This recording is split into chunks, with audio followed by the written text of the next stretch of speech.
ఈ మనిషి పాఠశాలకు 2 సంవత్సరాలు మాత్రమే వెళ్ళాడు. మిగతా జీవితాన్ని తానే తనకు గురువు అయ్యాడు. అతని పేరు Benjamin Franklin.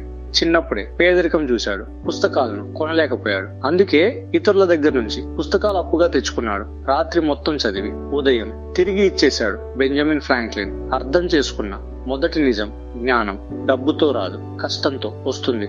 Benjamin Franklin United states దేశాన్ని నిర్మించడంలో ముఖ్యమైన పాత్ర పోషించాడు. అతను ఒక సైంటిస్ట్, రైటర్, ఇన్వెంటర్, డిప్లొమాట్ అన్నీ ఒకే వ్యక్తి. అతను స్వతంత్రత కోసం పనిచేశాడు. ప్రజలకు ఉపయోగపడే ఆవిష్కరణలు చేశాడు. అందుకే అతని విలువైన సేవలను గుర్తుగా అత్యంత విలువైన సాధారణ నోటు $100 పై అతని చిత్రాన్ని ముద్రించారు. బెంజమిన్ ఫ్రాంక్లిన్ ఒక ప్రమాదకరమైన పని చేశాడు.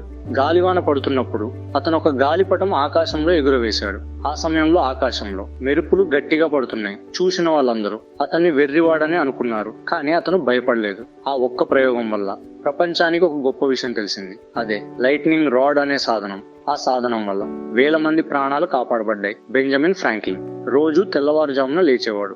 అతను ప్రతిరోజు ఒక ప్రశ్న వేసుకునేవాడు. ఈ రోజు నేనేం మంచి చేస్తాను? రాత్రి పడుకోబోయే ముందు మళ్ళీ అడిగేవాడు, ఈ రోజు నేనేమి మంచి చేశాను?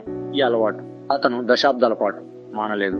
బెంజమిన్ ఫ్రాంక్లిన్ స్పష్టంగా చెప్పాడు, వృధా అయిన సమయం తిరిగి రాదు, కానీ పోగొట్టుకున్న డబ్బు మళ్ళీ సంపాదించవచ్చు. సమయం అనేది బంగారం కంటే విలువైనది. 1 గంట వృధా చేస్తే అది నీ జీవితంలో ఒక ఇటుక తక్కువైనట్టే. 84 సంవత్సరాలు జీవించాడు. సైంటిస్ట్ గా, రైటర్ గా, డిప్లొమాట్ గా, బిజినెస్ మ్యాన్ గా అన్ని ఒక్కడే. అతనికి ఒక్క రహస్యం ఉంది, ఆసక్తి. ఆపలేదు. 60 ఏళ్లకి కూడా కొత్త విషయాలు నేర్చుకున్నాడు. బెంజమిన్ ఫ్రాంక్లిన్ జీవితాంతం నమ్మాడు, నేర్వడం ఆపిన రోజు జీవించడం ఆపినట్టే.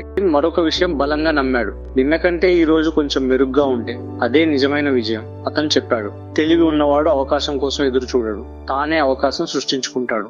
బెంజమిన్ ఫ్రాంక్లిన్ జీవితంలో ఎప్పుడూ గుర్తుంచుకున్న మరో సత్యం, స్వయం క్రమశిక్షణ లేని మనిషి స్వేచ్ఛను నిలబెట్టుకోలేడు. అతను ప్రపంచానికి ఒక సాధారణ పాఠం చెప్పాడు, మంచి పని చిన్నదైనా అది జీవితాన్ని మార్చగలదు.